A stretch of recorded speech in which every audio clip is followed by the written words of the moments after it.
हरे कृष्णा। ओम नमः शिवाय। जीत महान देवता की जय। प्रिय भक्तगण, आज आश्विन माह अष्टमी तिथि है। जो भी मनुष्य इस व्रत कथा को पढ़ना या सुनता है तो इस व्रत को करने तथा कथा को सुनने से उत्तम फल की प्राप्ति होती है। आज हम कथा का प्रारंभ करेंगे। जीवित पुत्रिका व्रत में सुनी जाने वाली 5 पौराणिक का कथाएं आप सभी प्रेम पूर्वक और श्रद्धा भाव से सुनिएगा। माताएं जीवित पुत्रिका व्रत संतान प्राप्ति और उनके लंबी आयु की कामना के लिए रखती हैं। संतान प्राप्ति और उनकी मंगल कामना के लिए कई तरह के व्रत और पर्व का जिक्र किया गया है। इन्हीं में से एक है जीवित पुत्रिका या जितिया पर्व है। हर साल महिलाएं अपनी संतान की सुख समृद्धि और दीर्घायु होने की कामना के साथ ये व्रत रखती हैं। मान्यता है कि जितिया व्रत करने से संतान की लंबी उम्र होती है और उनके जीवन में किसी भी प्रकार की विपदा नहीं आती है।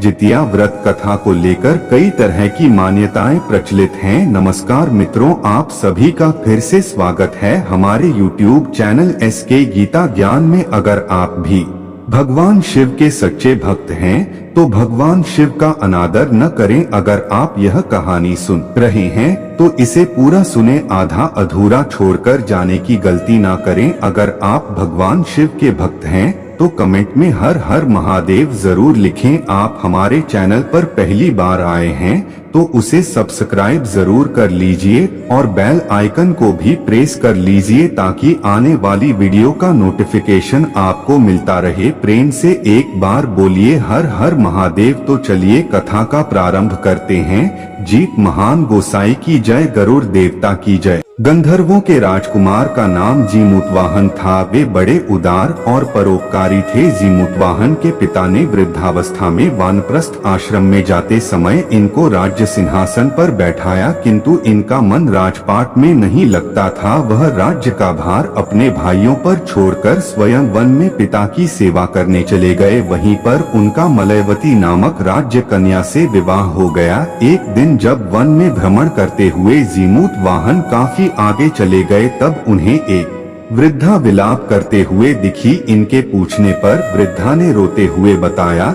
मैं नागवंशी स्त्री हूँ और मुझे एक ही पुत्र है। पक्षीराज गरुड़ के समक्ष नागों ने उन्हें प्रतिदिन भक्षण हेतु एक नाग सौंपने की प्रतिज्ञा की हुई है।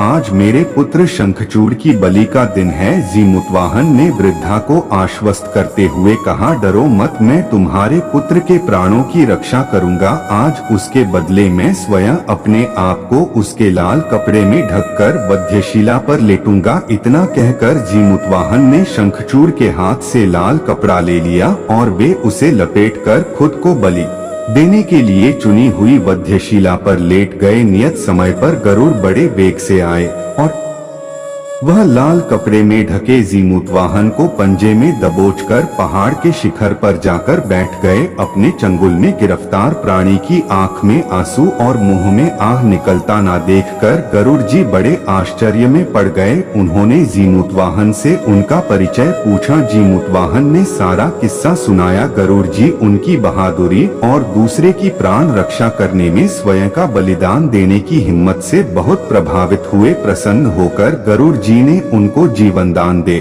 दिया तथा नागों की बलि न लेने का वरदान भी दे दिया। इस प्रकार जीमूतवाहन के अदम्य साहस से नाग जाति की रक्षा हुई और तब से पुत्र की सुरक्षा हेतु जीमूतवाहन की पूजा की प्रथा शुरू हो गई। आश्विन कृष्ण अष्टमी के प्रदोष काल में पुत्रवती महिलाएं जीमूतवाहन की पूजा करती हैं। कैलाश पर्वत पर भगवान शंकर माता पार्वती को कथा सुनाते हुए कहते हैं कि आश्विन कृष्ण अष्टमी के दिन उपवास रखकर जो स्त्रियां साया प्रदोष काल में जीमूतवाहन की पूजा करते हैं तथा कथा सुनने के बाद आचार्य को दक्षिणा देती हैं, वह पुत्रों का पूर्ण सुख प्राप्त करती हैं।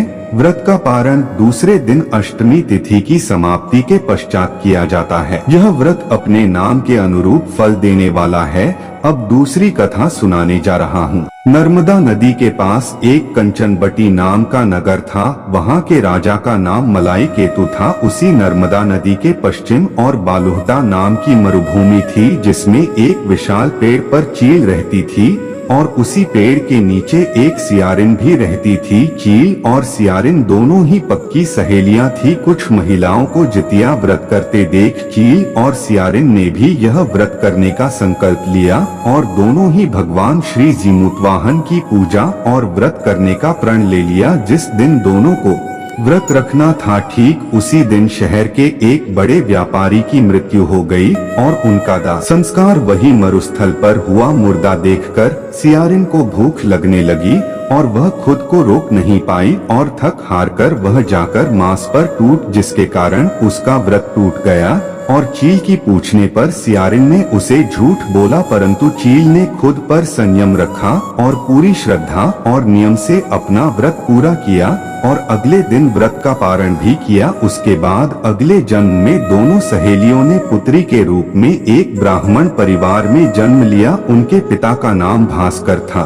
चील बड़ी बहन और सियारिन छोटी बहन बनी। बड़ी बहन का नाम शीलावती रखा गया और उसकी शादी बुद्धिसेन के साथ हो गई। छोटी बहन का नाम कपूरावती रखा गया और उसकी शादी उस शहर के राजा मलायकेतु से हुई और छोटी बहन कपूरावती कंचनवटी नगर की रानी बन गई। अब भगवान जीमूतवाहन के आशीर्वाद से बड़ी बहन शीलावती को 7 पुत्र प्राप्त हुए, लेकिन कपूरावती के बच्चे जन्म लेते ही खत्म हो जाते थे। कुछ सालों बाद शीलावती के 7 पुत्र बड़े हो गए और राजा के दरबार में काम करने लगे। उन्हें देखकर कपूरावती के मन में ईर्ष्या और जलन की भावना उत्पन्न होने लग गई। इस ईर्ष्या की भावना में कपूरावती ने राजा से कहकर शीलावती के 7 बेटों के सर कटवा दिए। फिर उन 7 सिरों को साथ में बर्तन में डालकर ढक दिया गया और शीलावती के पास भिजवा दिया गया। यह सब देख भगवान जीमूतवाहन ने मिट्टी की सहायता से 7 भाइयों के सर बनाए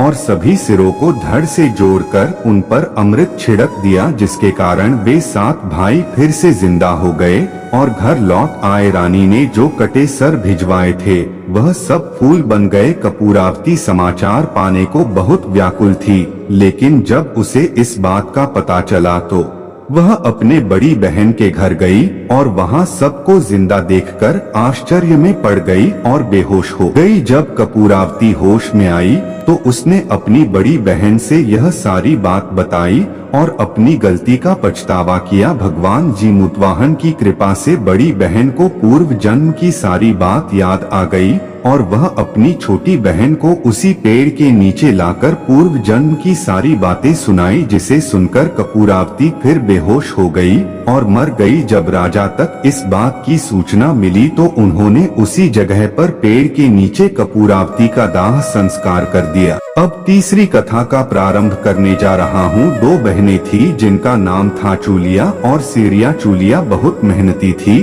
और गरीब भी थी। वह मजदूरी करके अपने बच्चों को पालती थी, लेकिन सिरिया गलत आचरण वाली थी जो हमेशा मौज और ऐश करती थी और चूलिया से जलती भी थी। हर वक्त सिरिया यह सोचती थी कि चूलिया इतना खुश कैसे रहती है। चूलिया की हंसी खुशी सिरिया से सहन नहीं हो पाती थी, जिसके कारण सिरिया चूलिया के संतानों को सताने के कई प्रयास कर चुकी थी और कई बार चूलिया के बच्चों को खत्म करने की कोशिश भी कर चुकी थी, किंतु चूलिया के तपस्या और व्रत के कारण उसके बच्चे हमेशा सुरक्षित बच जाया करते थे। एक दिन सिरिया चूलिया के सभी बच्चों को लेकर जंगल में लकड़ी चुनने के लिए लेकर गई। वहां जंगल में लकड़ी को चुनते चुनते बच्चे थक गए और थोड़ी देर के लिए सो गए। बच्चों को सोते देख सिरिया ने सभी बच्चों का सिर काट दिया और टोकरी में रखकर वापस घर आ गई और चूलिया को वह टोकरी भेंट में दे दी और कहा, दीदी मैं जंगल से आपके लिए नारियल लाई हूँ, बच्चों को खिला देना।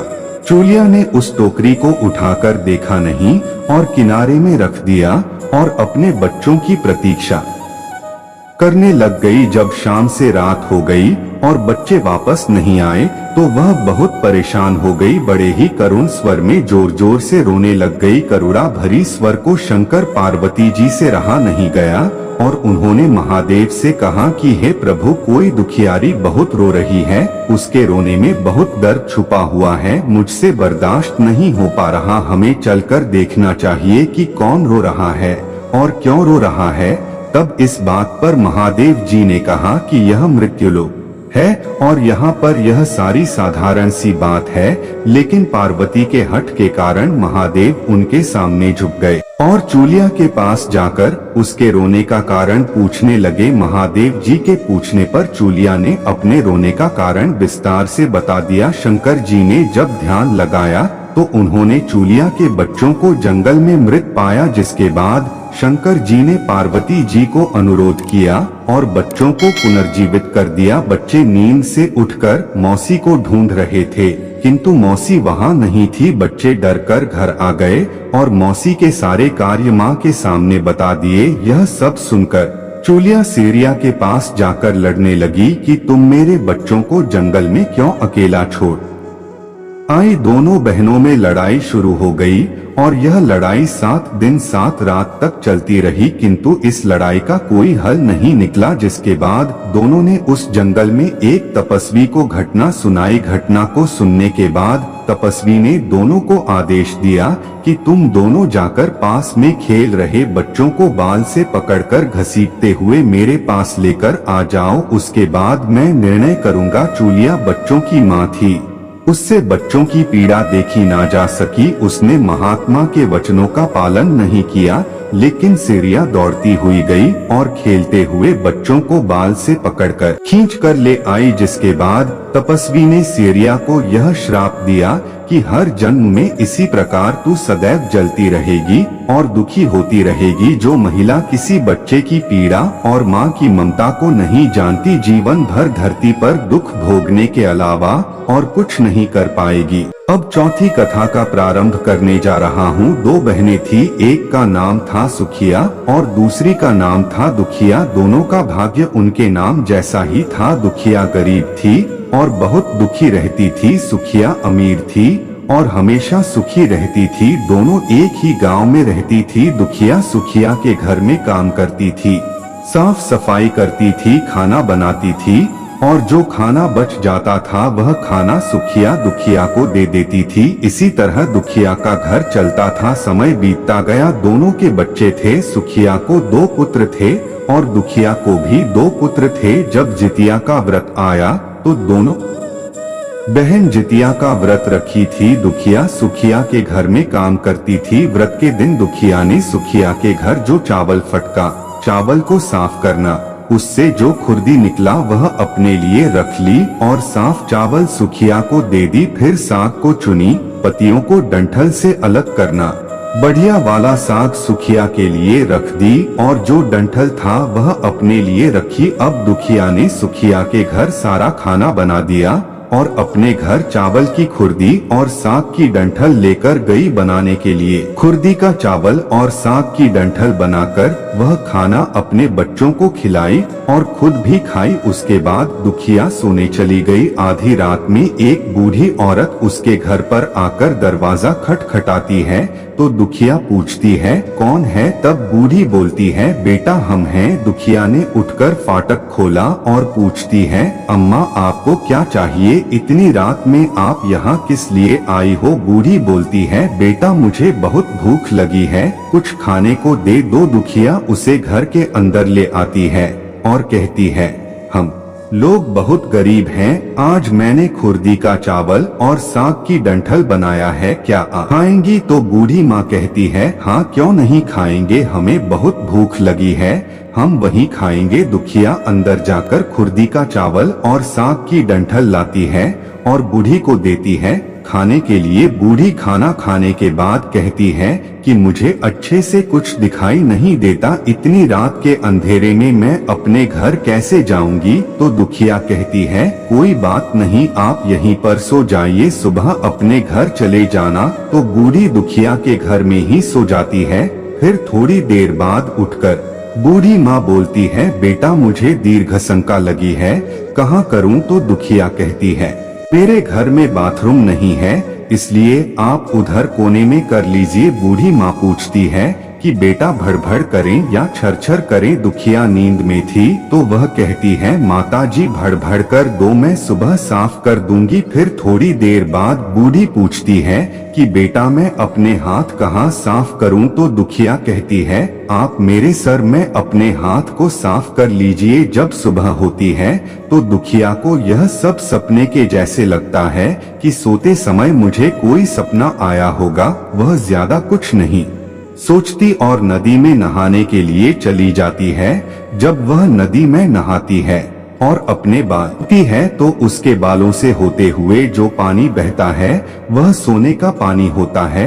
आसपास की सभी महिलाएं यह देखकर चकित हो जाती हैं और कहती हैं कि तुम्हारे बालों से तो सोने का पानी गिर रहा है, क्या बात है?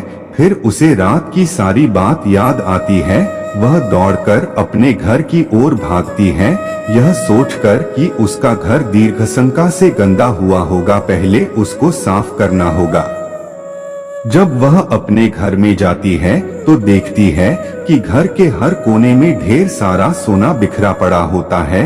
यह सब देखकर दुखिया बहुत खुश हो जाती है और सोचती है कि जीतमान बाबा जीमुतवाहन की कृपा है, यह सब जो माता का रूप धारण करके मेरे घर आए और मुझे इतना आशीर्वाद दिए। अब दुखिया अमीर हो जाती है और सुखिया के घर जाकर काम करना बंद कर देती है। दुखिया जब अपना व्रत पूरा करती है तो अपने पुत्र से कहती है कि जाओ मौसी के घर से तराजू लेकर आओ, यह नापने के लिए कि यह सोना कितना है। बच्चा बहुत खुशी से सुखिया मौसी के घर जाता है और तराजू मांगता है तो सुखिया पूछती है कि तराजू पर क्या नापना है?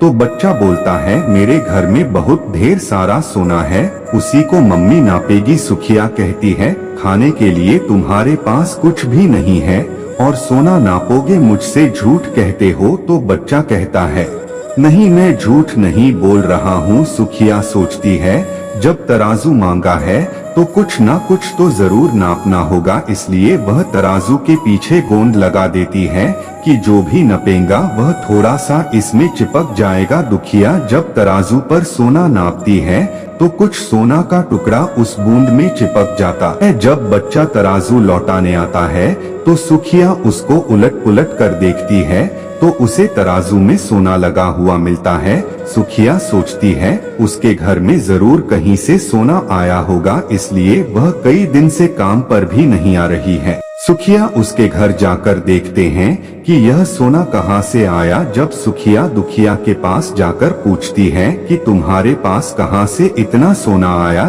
कि तुम तराजू मंगाए नापने के लिए, तो दुखिया उस रात की सारी कहानी अपनी बहन सुखिया को बताती है। दुखिया का मन एकदम सच्चा था, इसलिए वह सब कुछ बता दी, लेकिन सुखिया के मन में लालच आने लगा कि दुखिया के पास हमसे भी ज्यादा धन आ गया, अब अगले जितिया में मैं भी खुर्दी का चावल और साग की डंठल बनाऊंगी।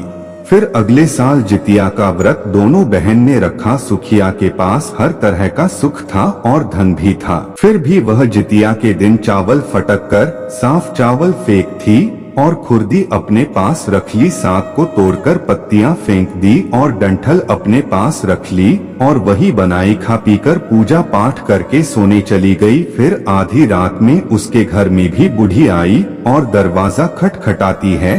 सुखिया उसका इंतजार कर रही होती है। वह तुरंत दरवाजा खोलकर बूढ़ी को अपने घर के अंदर ले आती है। बूढ़ी बोलती है, मुझे बहुत भूख लगी है, कुछ खाने को दे दो। तो सुखिया कहती है, मैंने खुर्दी का चावल और डंठल का साग बनाया है। बूढ़ी बोलती है, कोई बात नहीं मैं खाऊंगी। तो सुखिया परोस देती है। वह खाना खाने के लिए और सोने चली जाती है। बूढ़ी बोलती है, मैं घर नहीं जा सकती, मुझे दिखाई नहीं देता। तो सुखिया कहती है, कोई बात नहीं, आप यही सो जाओ। थोड़ी देर बाद बूढ़ी फिर बोलती है कि मुझे दीर्घशंका लगी है, कहाँ करूँ? तो सुखिया कहती है, वहीं कोने में कर लीजिए। फिर थोड़ी देर बाद बूढ़ी माँ पूछती है कि भड़भड़ करे या छरछर। इस समय सुखिया को याद नहीं आता है कि दुखिया ने क्या बोला था। तो सुखिया बोली, माँ छरछर कर दीजिए। फिर बूढ़ी माँ पूछती है कि बेटा मैं अपने हाथ कहाँ साफ करूँ? सुखिया कहती है, मेरे सर में। साफ कर लीजिए। बूढ़ी माँ अपना हाथ सुखिया के सर में साफ कर लेती है। जब सुखिया सुबह उठती है तो उसका पूरा घर गंदगी से भरा पड़ा होता है और उसके बाल में भी बहुत गंदगी लगी होती है। यह सब देखकर सुखिया बहुत दुखी हो जाती है और उसे बहुत गुस्सा भी आता है।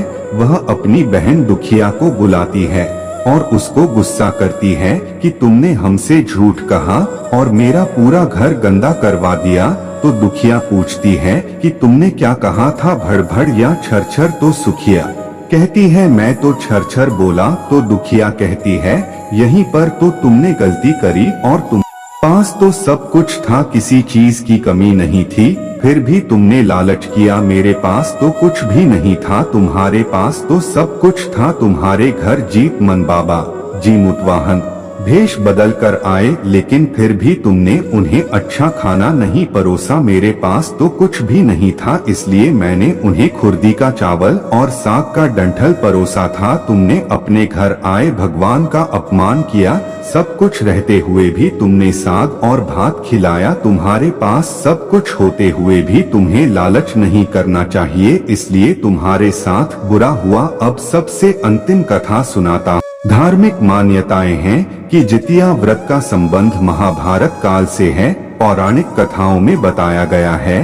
कि जब युद्ध में अश्वत्थामा के पिता की मृत्यु हुई तो वह बहुत क्रोधित हो गया। पिता की मृत्यु से आघात अश्वत्थामा ने बदला लेने के लिए पांडवों के पास गया। उसने वहां जाकर 5 निर्दोषों को मार दिया। उसे लगा कि वे ही 5 पांडव हैं, मगर ऐसा नहीं था। अश्वत्थामा की गलतफहमी से पांडव जिंदा बच गए। जब पांडव अश्वत्थामा के सामने आए तो पता लगा कि उसने पांडवों की जगह द्रौपदी के 5 पुत्रों की हत्या की है।